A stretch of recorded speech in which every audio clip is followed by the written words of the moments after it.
Marisa dan rekan saya Bang Fahmi ingin menyampaikan update terbaru terkait laporan polisi yang dibuat saudari MZ di Polres Jakarta Selatan dan laporan balik yang dibuat Marisa Ica di Polda Metro Jaya.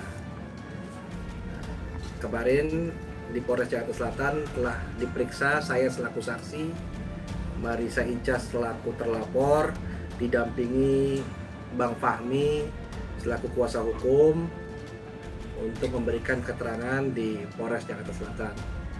Bang Fahmi lanjutin. Jadi gini, terkait dengan laporan MZ terhadap Marisa atau Ica mengenai dugaan penganiayaan yang dilaporkan di Polres Jakarta Selatan sudah berproses, dan saat ini kita juga sudah menerima surat penghentian bahwasanya terkait laporan tersebut tidak ditemukan fakta adanya tindakan kekerasan yang dilakukan oleh Ica atau Marisa. Nah, makanya sudah barang tentu karena penyidik Polres sudah memanggil saksi, sudah melihat bukti, sudah melihat CCTV, dan hasil gelarnya tidak ditemukan bukti adanya tindakan kekerasan. Nah, itu yang pertama. Yang kedua mengenai kasusnya di Polda Metro yang kita laporkan mengenai dugaan adanya laporan palsu. Nah, saat ini baik pelapor, saksi-saksi sudah diperiksa. Kita juga sudah dapat informasi dari penyidik bahwasanya laporan tersebut sudah dilakukan gelar perkara dan statusnya sekarang sudah masuk tahap penyidikan. Nah, tinggal kedepannya kita ikuti prosesnya dan kita harap juga dari pihak MZ supaya kooperatif. Gitu. Kita berharap supaya MZ ini bisa mempertanggungjawabkan perbuatannya karena konsekuensi laporan itu sudah membawa dampak negatif buat klien kita, buat Marisa yang dianggap seolah-olah mempunyai melakukan kekerasan. Tadi hari ini juga saya sudah menyampaikan penghentian penyelidikan sebagai bukti tambahan di Polda Metro Jaya terhadap laporan yang tadi disampaikan di Polres Jakarta Selatan. Jadi untuk laporan polisi yang mana terlapornya saudari Ica di Polres Jakarta Selatan sudah clear, sudah dihentikan penyelidikannya. Sekarang kita meminta untuk Polda Metro Jaya, penyidik Polda Metro Jaya untuk bisa memproses laporan polisi yang dibuat oleh Ica agar menjadi kepastian hukum. Berarti ini laporan yang barunya soal laporan palsu ya Bang? Iya, kaitan kita melaporkan balik terhadap laporan polisi yang dibuat oleh MZ pada tanggal 27 Desember kemarin, yang dia mengaku melakukan penganiayaan terhadap Ica. Ini kan pelapor di sini kan juga sudah ada satu tersangkanya ya Bang ya. Ya. Dan di kasus ini mungkin ada harapan dari pelapor mungkin kepada pelapor ini untuk nanti bisa jadi tersangka langsung ditahan atau karena kan perbuatannya terulang lagi nih Bang. Siap. Ya, ini menjadi catatan buat kita menyampaikan bahwa mudah-mudahan penyidik punya langkah-langkah yang baik untuk menentukan sikap terhadap laporan polisi yang kedua yang kita laporkan hari ini. Karena laporan polisi yang pertama kan sudah jadi tersangka, mudah-mudahan penyidik punya terobosan untuk bisa menghentikan pertikaian yang terus-menerus ini. Jangan sampai nanti ada laporan baru lagi seperti ini. Tanggapannya gimana Mbak Ica? Ica sendiri gimana melihat ternyata terbukti Mbak Ica tidak melakukan kekerasan? Iya, alhamdulillah ya, karena kan mau menutupi seperti apapun tetap nantinya akan kelihatan juga mana yang benar, mana yang salah. Dan alhamdulillah walaupun merasa awal pertama kali sakit hati gitu ya, kalau saya sebagai manusia yang dimana kita ada saling lapor, alhamdulillah laporan saya yang pertama sudah naik gitu.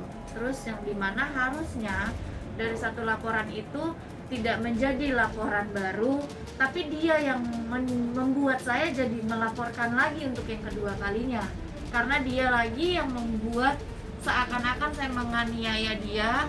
Dia bilang ininya dia divisum, sampai dia posting kakinya dia bengkak biru-biru, katanya lumayan biru-birunya ya gitu. Jadi kayak kok bisa ya seakan-akan saya menyentuhnya gitu, padahal alhamdulillah dengan adanya penghentian penyelidikan ini, laporan polisinya dihentikan di Selatan, berarti kan polisi sudah menyelidiki bahwa saya tidak ada menganiaya sama sekali gitu. Jadi kok bisa gitu dari laporan yang pertama belum selesai sudah jadi TSK, berusaha mencoba supaya satu sama mungkin, supaya saya membuat kesalahan juga sehingga Medina tersangka, nauzubillah min dzalik, saya juga tersangka. Mungkin tujuannya seperti itu. Tapi kan di sini kan adanya pihak kepolisian, adanya Tuhan, ya agak akhirnya jadi dia sendiri gitu yang menyebabkan sehingga adanya laporan lagi yang kedua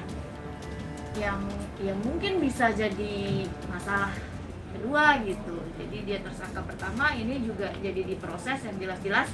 Di sini aja laporan dia nggak bisa naik, berhenti penyelidikan, berarti kan jelas laporan saya berarti insya Allah dengan dia membuat saya masukin pasal laporan palsu berarti fix dong, dia telah membuat laporan palsu, berarti laporan saya bisa jadi naik gitu.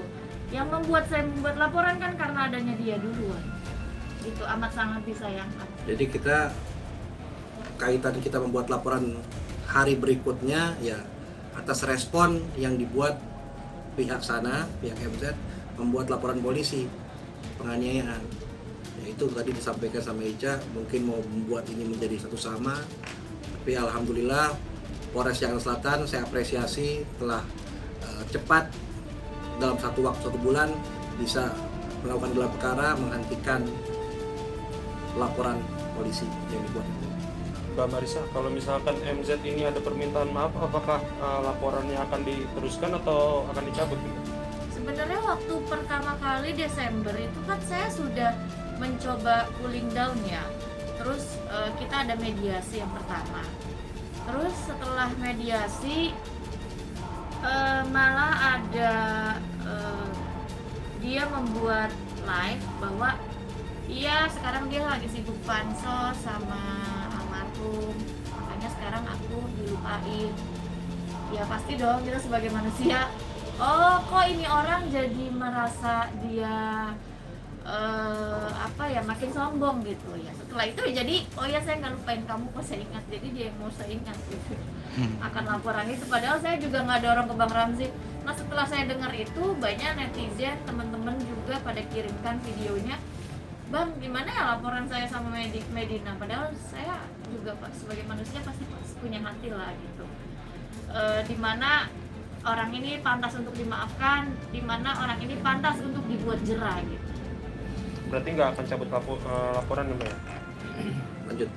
Proses hukum akan tetap berjalan, Mbak. Lanjut terus. Dengan dibuatnya laporan kedua ini mungkin bisa disebut gak sih pengen ngasih dampak atau efek jerah gitu. Jadi gini, laporan kedua ini saya ulangi sekali lagi, laporan kedua yang saya buat ini, yang Ica buat ini atas laporan polisi yang dia buat.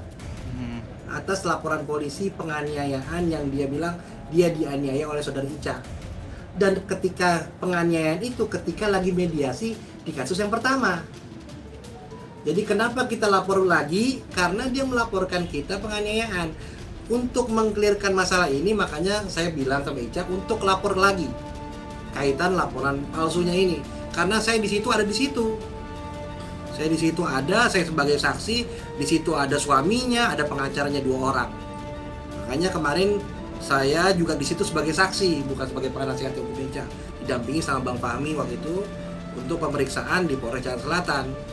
Jadi kita lapor ini bukan karena kita ingin memperpanjang, karena dia melapor lagi penganiayaan ya kita lapor balik.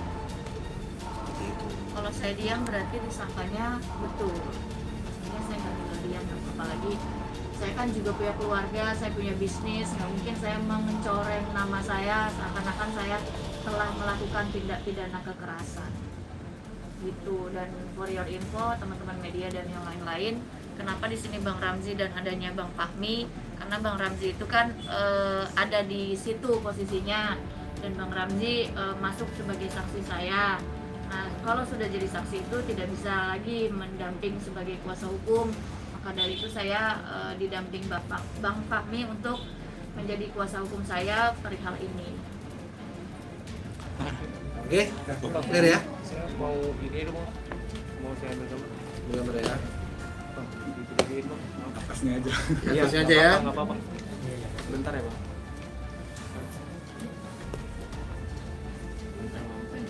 Boleh. Nah, ini sih. Nah, cek. Kan, Mbak. Jadi, Pak.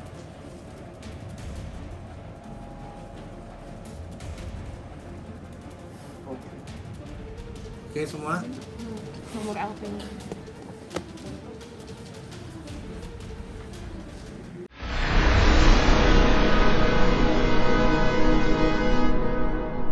Jadi jangan lupa untuk subscribe Cumi Cumi. Ditekan ya tombol lonceng merahnya.